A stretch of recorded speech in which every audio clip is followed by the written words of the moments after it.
Hey, welcome to the Trapital podcast. I'm your host, Dan Runcie. Today we got the founder and CEO of Rap Snacks, the founder of Bossup Bank, Mr. James Lindsay. Welcome to the podcast. Thanks for having me, my brother. How are you? I'm good. I'm good. I know, like I was telling you before, you've been a guest that has been in demand. So I'm glad we could finally make this work. Good. I'm glad as well, man. I'm glad as well. Yeah, well, I mean, you've done a number of dope things in your career. Obviously, you got the product side, everything you've done with Rap Snacks, the things you're trying to do in the community. I know you've worked directly with artists too, but throughout everything, I mean, you're an entrepreneur at heart, and this is what your whole career thread has been. And has that always been the vision and the journey for you? Was there any point where you were like, oh, like, let me go do the stable job, or was entrepreneurship at heart where you always thought things were going to be? I think initially my thought process was to go out and get a job. Go to college, get a job like everyone else. I was fortunate to be hired by Johnson Products coming out of college. It was my first job, so I was actually I had the ability to sit next to Mr. Johnson, who owned Johnson Products at the time, and really get a prime example of what it looked like owning your own business as a black man in America, and he was in the hair care industry. And I was really fascinated with that, and, I did a great job for him. But in the back of my mind, I was always saying, hey, I want to be like this guy. I want to be able to own my business. I want to be able to go into a marketplace and create something that's totally different what's out there in the marketplace, and solidify my legacy, in the consumer product world. Because you started Rap Snacks 25, 26 years ago at this point. Yes, yes, 26 years. Yeah. Nice. And when you started it, did you think that it was going to become what it's become today? Like, what were the steps along that journey like? It's kind of funny you asked that because I was talking to my friend Wise Intelligent, who runs my Bossup Foundation, and he asked me the same question. And my whole concept initially was, I had, I just it came to me like Rap Snacks, in my mind always wanted to be my own boss and do some type of branding and product, and I never thought that it wouldn't be successful. It was a journey that had what I always says. Meek Mill says it's levels to this, right? So it was always levels of, starting the business, making a little bit of money, right? Expanding my distribution. But it was always good to me because it was, I made money at the same time, but it wasn't at the level it is today. But success is all relative to what you think success is, right? Mm, So it was always good for me, and I was always patient because I knew eventually that, someone would really see my vision. So right. every day, consistently, and you're working at it, someone's gonna see your vision eventually. Mm. So, how did you define success in those early years? You mentioned it's all relative because it was early for you in the business, but it was Right. also relatively early for hip hop in terms of branding and a lot of Absolutely. the deals we had seen then. Absolutely. But success was, number one, being able to get distributors to sell the product. Success is, I started out with 800 cases in one distributor in Philadelphia, and I sold out the same day. Success is being able to take that MC potato and turn it into little baby today, right?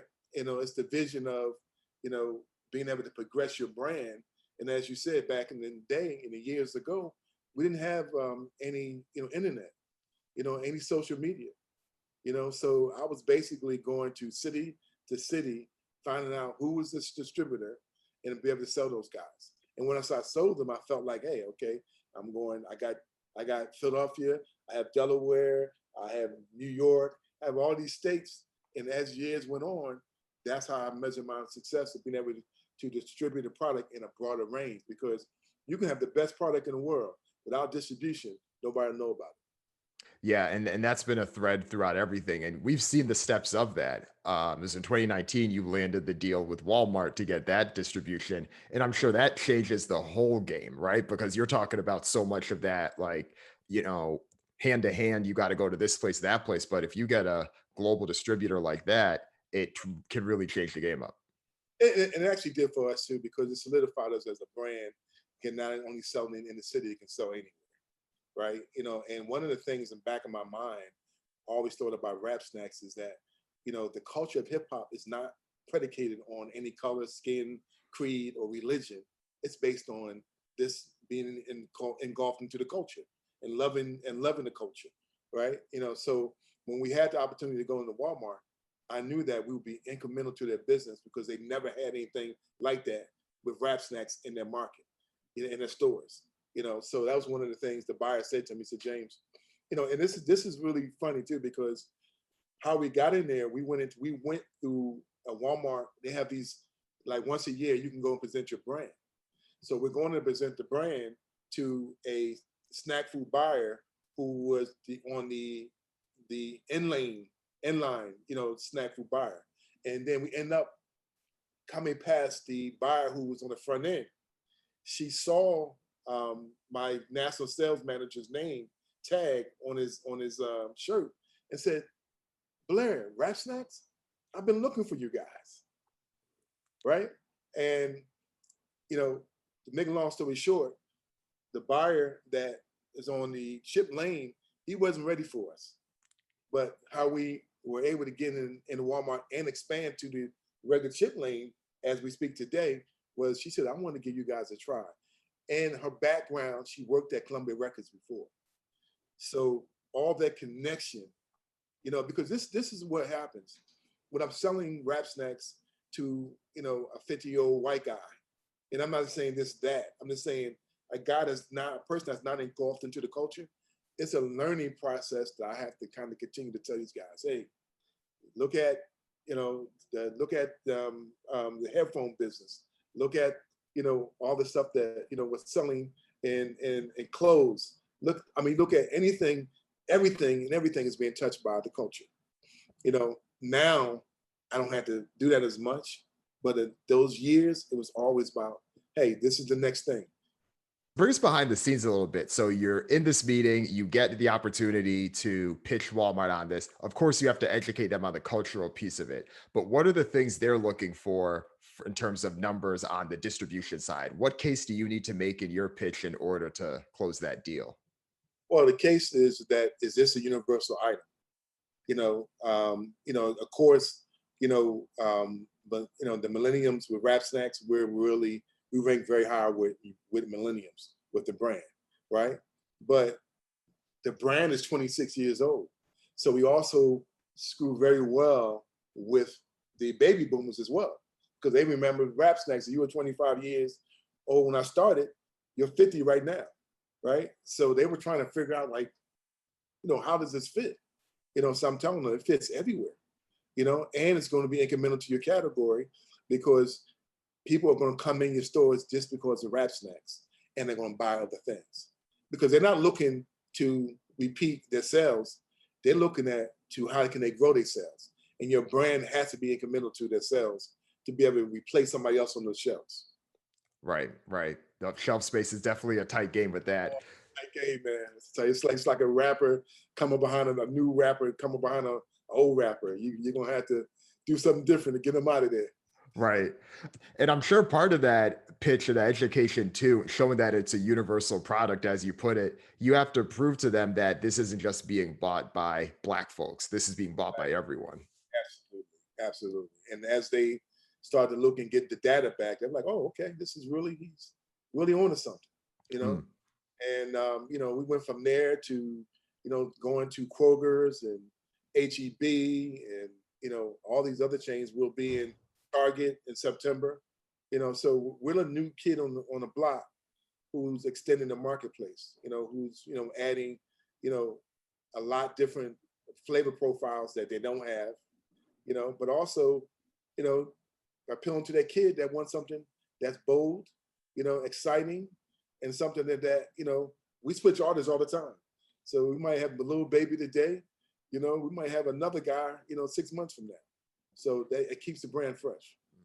Let's talk about the artist piece, because I think that's interesting. You've definitely been able to stay current. You've always had the hottest artist. What do you look for in a successful partnership? And then what makes a successful partnership moving forward? I mean, and I can use Lil Baby as a prime example. Lil Baby is the prototype of what we're looking for in a rap snacks artist. Number one, he's probably the biggest artist out there on the market right now as far as last year's album streaming. Number two, he has a core, and his audience is so widespread, but he's believable, right? So you have to be believable to sell brands, because nobody they don't want to buy anything that they don't believe that you are, right? And you know, he's perfect for that. And an artist that gets it, that want to promote their brand, that understand the more you promote it, the better opportunity you'll have, not only to make money, but to grow our own brand together. Prime example, when you see a Little Baby on Rap Snacks, right? Everything is about impressions now. So when you see Little Baby, you might think about streaming his music the next day. Well, I saw that bag, I'm eating this bag. It's all about impressions. So they get a free impression on the Rap Snacks bags in the hundreds of thousands of stores. But on top of that, they keep their brand fresh. They keep the brand on people's minds, because every day you got that new rapper coming out, that new artist coming out. So, but everybody don't have a Rap Snacks that, they can be seen in Walmart and all these other places. Can you give me an example of an artist? You don't have to use names, but let's say a partnership that you thought was going to work out well, but for whatever reason, it didn't end up working out. And whether that's on, your side or on the artist side. Well, I'll just I'll keep it general. If there's artists out there that really think their brand is bigger than what they are, what it is, I'm sorry. And meaning that you can have a big brand, but do you have a brand that can drive people to buy things? Right? It's a difference. So when they think they have a big brand, they tend not to promote, some of the brands that they're associated with, and not only that their career may be sinking, but all the other extensions to their brand is sinking as well, because they're not putting in the work to be able to let people think that they enjoy the product, number one, and it's something that, they can work. You got to work your brand. You got to work your product, and nobody's going to know. You can have the best product in the world in your bag, but if nobody's going to pick it up, nobody's going to know about it. That might be the biggest artist that you can ever think about. That's a good point, because I think this is part of what gets lost when people talk about all the branding opportunities that are available right now for hip hop artists. And there's many of them. I think people are getting more offers than ever before, but just because you have some type of metric, whether it's Instagram followers or whatever, that doesn't always drive back down to being able to drive commerce, being able to make things happen the same way that someone else that has smaller numbers than you do can effectively move things. Absolutely. I mean, I've seen it, and trust me, what you said was definitely right on point. And it's been dope too to just see the brand expand. I know you just held up the bag of chips with a little baby on it, but you've also been moving into ramen too and things like that. What has Yes. that transition, not a transition, but what has that expansion been like? Well, we have an old saying that no category is safe from rap snacks right now, right? And I'm looking at ramen noodles, and I'm like, and I start doing research on ramen noodles. I'm looking, they're coming from Japan, they're coming from all these other countries, and they don't really cater to our flavor profiles. This is, you buy ramen, you got chicken, you got beef, you got shrimp, and you got hot. That's all you have, and I was just licking my chops. I'm like, I can infiltrate that market pretty well with some innovative flavors, that would extend what they have out there in the marketplace and won't cannibalize anything. And we'll create our own lane like we did with our chips.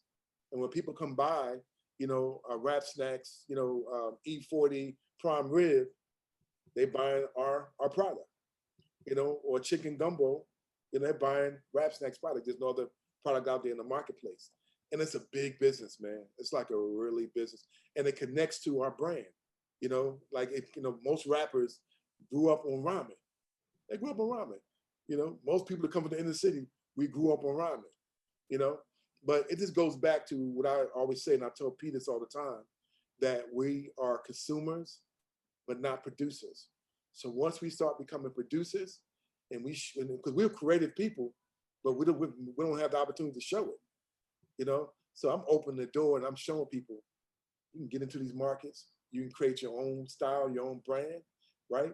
And then the next thing is how do we create space at these stores to be able to represent, us as a culture. You go to a supermarket, you got Goya, which is a $4 billion business, all Hispanics, section. You can go buy any Chinese food, any Chinese section. You can't buy anything that's African American influence in these stores that has a whole section. You have Aunt Your Mama, you have Uncle Ben. You know, that's why me and P we started that like, oh no, we're not gonna continue this. We're gonna have to show that Aunt Your Mama, she was Uncle Ben was they were models. They never represented the brand. So we got to change that narrative and really get food brands that are cultivated by us that puts the money back into the communities. Where we can charge changing some of this stuff. And that's what we're about. I want to make money, but I'm more so about that than anything. What I think both you and P have done well with this, you've highlighted how huge this market is, but also how fragmented it can be. I know that there's some high barriers to entry just given how hard it can be to get in some of the biggest supermarkets and places like Walmart. But if you can get your foot in there, it isn't necessarily it's it's not impossible to break through. So, and I've heard you talk about this on a few podcasts, but just for a few listeners, like how big is this market and how possible is it for new brands to compete with the Pepsi Frito-Lays of the world? I mean, guys. I mean, if you look at the tech world, I'm just going to say that as an example, right? You got new tech companies coming all the time, right? The snack industry is so limited. When I got into it, it was very family oriented. It was like this family owned this manufacturing facility, this family owned that manufacturing facility. Now Rap Snacks is really open. It's a $550 billion industry on a yearly average. And we only represent less than 1% of that. I'm just saying minorities in general in this country. If you go into a supermarket, you might have 4 companies that own most of the products on the shelves, right? I mean, we have Campbell Soup now that is Snyder who's distributing our brand, right? And to Kroger stores. And years ago, I would never imagine that would happen, right? But again, we're buying everything, we're not producing anything. So the markets are huge, man. Opportunities are huge. This is the new fish fry that we created for P. It'll be available at Kroger's, in about 30 days. This is a start. We're just creating, brands and connecting the dots, and, like P said, the more we make, the more we can get back. What does the direct to consumer side of the business look like? I know so much of the conversation is focused on the distributors, but what does that piece look like? All right. So that piece is really developing now. When we packaged Rap Snacks about 5 years ago, I wanted to make like it was a Jordan sneaker, like you couldn't find it online. And what we did, we created other entrepreneurs because they would go buy the chips at the store, take the price off of it, and resell it for $5 online. And in reference to building my brand, for me, that was bigger than selling online. Now that the brand has become a lot bigger, now that we're pushing more online, and this year we'll probably do more online than we've done in the past couple of years. Yeah, because I feel like there's ways to do it have just expanded so much, right? Even like the little things that we're doing here. I mean, you got the products for the people watching the YouTube video, you got some of the products behind you here. Even little things like I've noticed like what they've been doing with these versus battles or other things on the live stream. Just a little Rap Snacks package right next to the video. Oh yeah, absolutely. I mean, product placement is everything. It's everything. I mean, and you gotta understand that everything is about impressions, man. So the more people see your product, it's like, wow, where can I buy that at? That's what it is. Definitely. No, it's dope. And what I like about it too, you can just see how everything is connected with the mission, right? You're trying to make it so that you're producers, not just consumers, and it connects back into the community. And that community piece is key. And I think that's a lot of the reason why you and P also recently launched Bossup Bank as an opportunity to help educate and to offer services for those who are underbanked. Can you talk a little bit more about why you decided to launch that and how that fits in? Yes. If you talk about starting a business, when I started the business, I started Rap Snacks with $40,000 from friends and family. And at the time, I didn't understand how to become bankable. And that's what I used with Bossup Banking, to let everyone know how you can become bankable. What do you need to become bankable? So all the principles of Bossup Banking is, how do you create your credit, right? What credit score you need to be, what kind of collateral you need to have to become bankable. All this information that you were applying to this is going to help the future entrepreneurs start their business, because you can't start your business without any money. You have to have that. And it's just a part of understanding and creating information that we can give back to our future entrepreneurs coming behind us. Like, hey guys, we didn't have this information. Here you go. We don't. This is something that you can get started. And even with corporations that are franchises, you don't really know how you can buy these franchises. You know, um, so it's actually about giving information.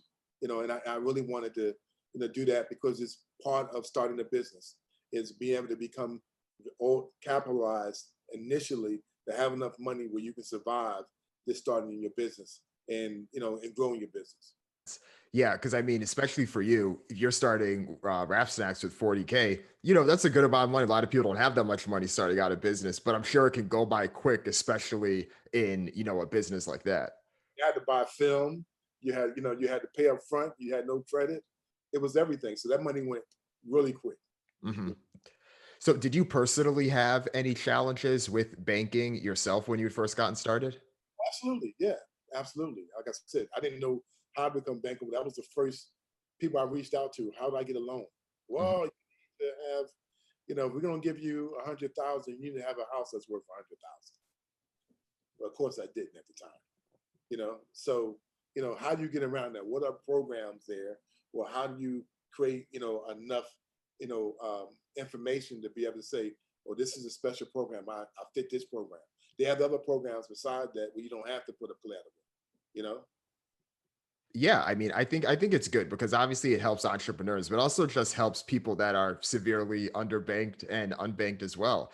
It's still so frustrating when you just see the stats of how many people out there are struggling, and you just see so many, or I see so many different advertisements for new banks popping up that are targeting so many of the people that already have access to funding. And it's like, how do we get more of the other things? So it's good to see what you're doing. It's also good to see like what Killer Mike has been doing with his Greenwood thing. So like we want to see more of these. you think about it, 66 million people out there that don't have bank accounts in this country, right? And the reason why they're not being targeted because they feel like they don't have any money.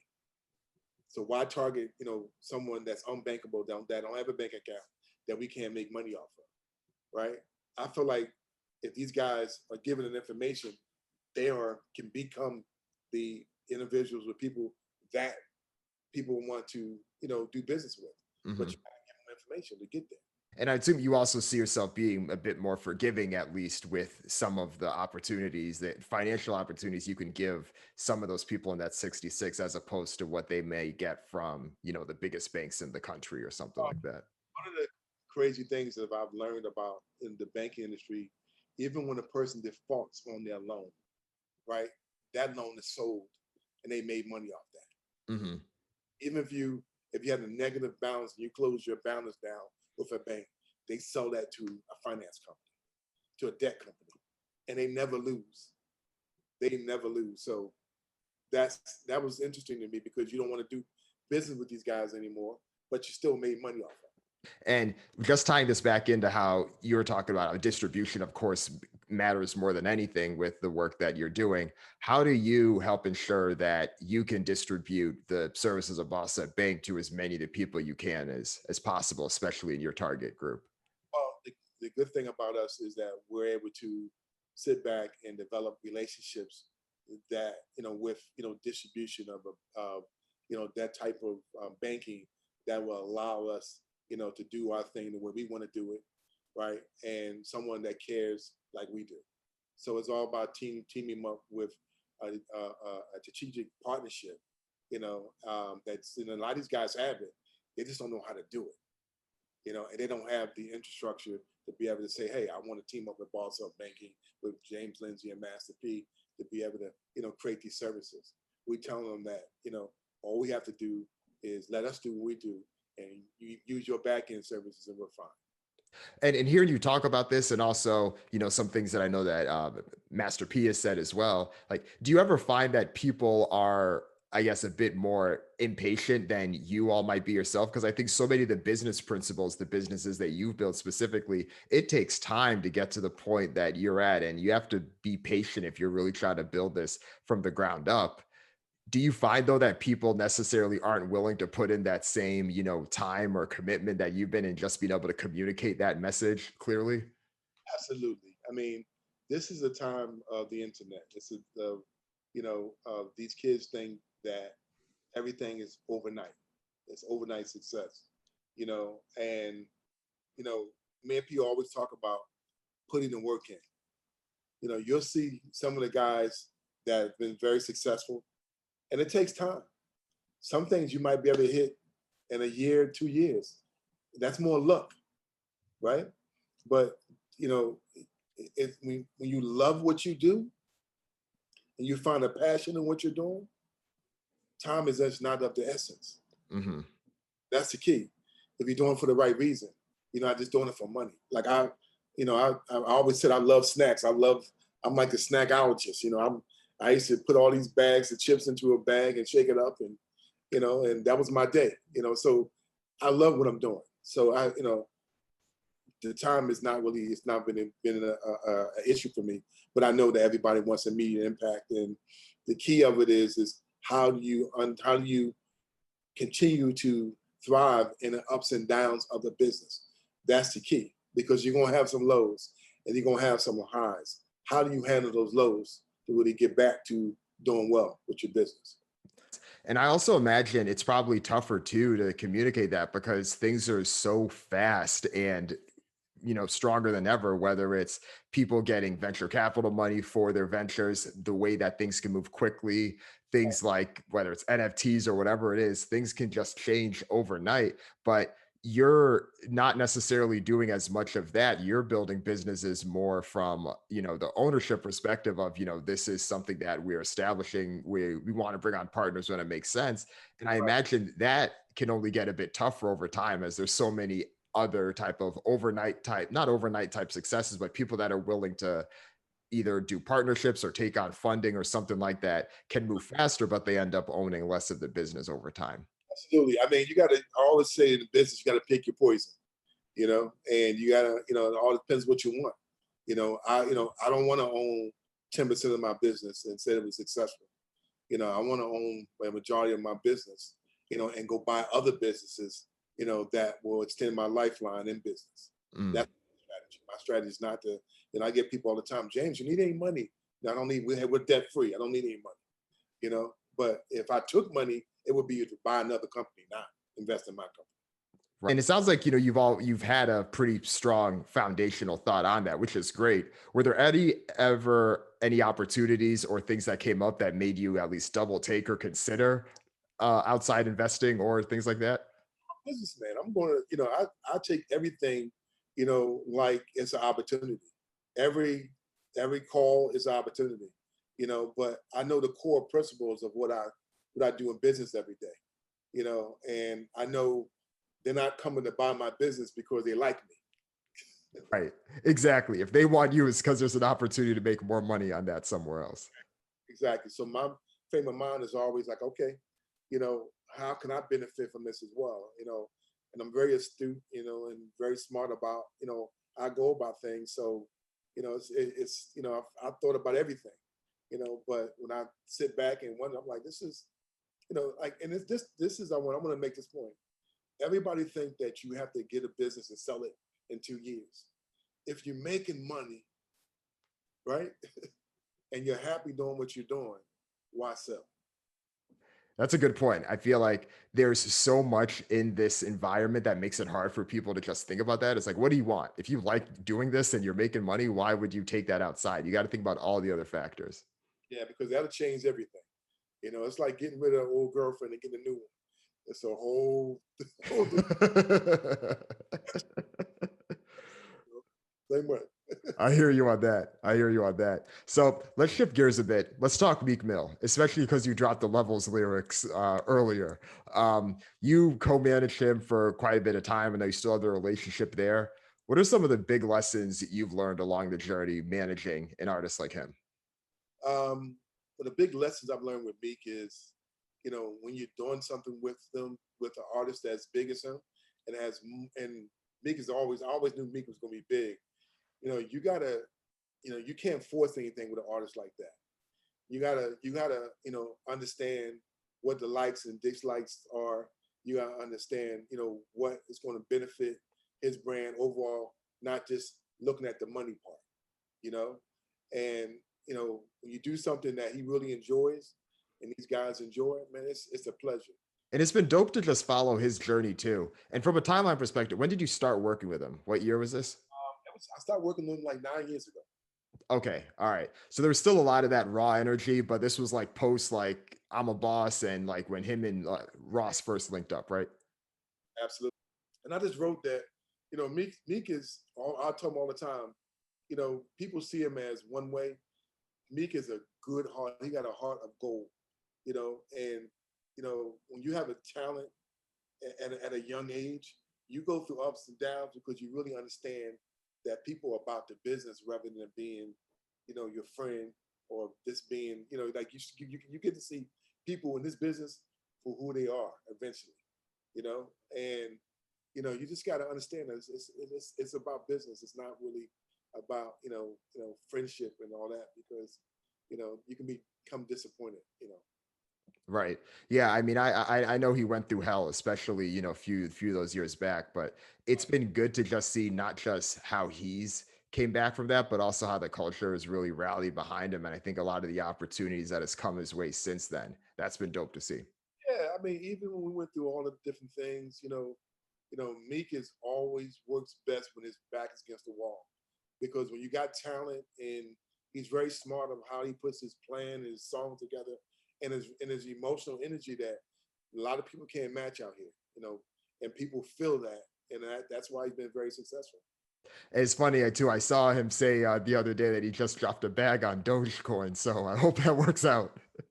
Well, it's funny because I'm the one that was telling him about that Dogecoin. I'm like, did you buy Dogecoin yet?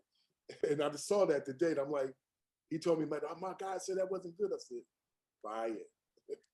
I'm the guy that when I'm having success in one thing, I'm calling him. That's my guy.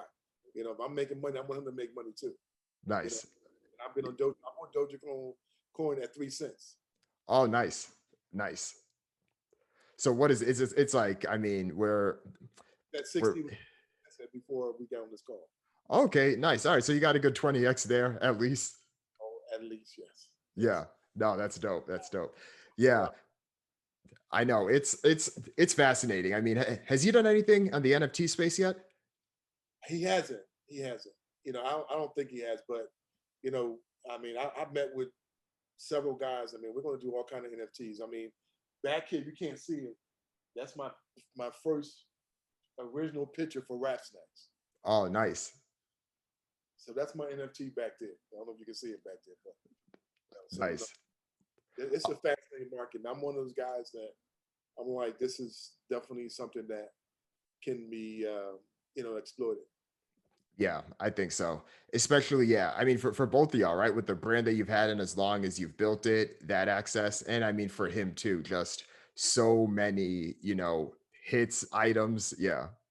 Yeah, he has so much stuff, man. I mean, if I think about Meek's NFT, I think about this when he was out there. I put it up today on my story about him rapping, on the street and challenging people. I mean, that's classic Meek, man. Hmm.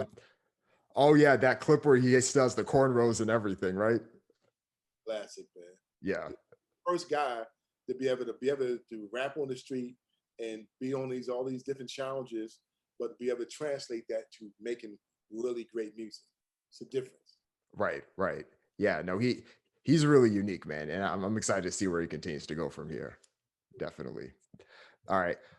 James, so last question before we let you go. We talked a lot about several things, and I feel like distribution, as you mentioned, has been a current theme across all of the businesses. And I know it's different for each business, but what are some things that you do and you would suggest for listeners to do to make sure that theirs is the strongest with what they're building, whether it's their new entrepreneurial journeys in whether they're building something in media, commerce, tech?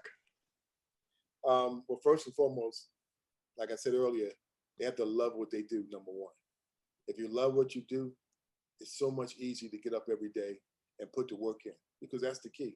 Let's go back to Meek real quick. He would outwork all these artists. We never took a day off, you know, and that's the key. It's putting the work in and loving what you're doing. Because if you do both of those things and you do it every day consistently, there's no way you're not going to be successful. There's just no way. I hear that. I hear that. Yeah, it takes consistency, and you got to be willing to put in the work. And it, like you said, it's not 2 years of work, but you got to be willing to put it in if you want to see it. Absolutely. Absolutely. Yeah. All right. So before we let you go, where can people find you if they want to follow what you're doing, or follow Rap Snacks, or anything else that you want to let the listeners know about?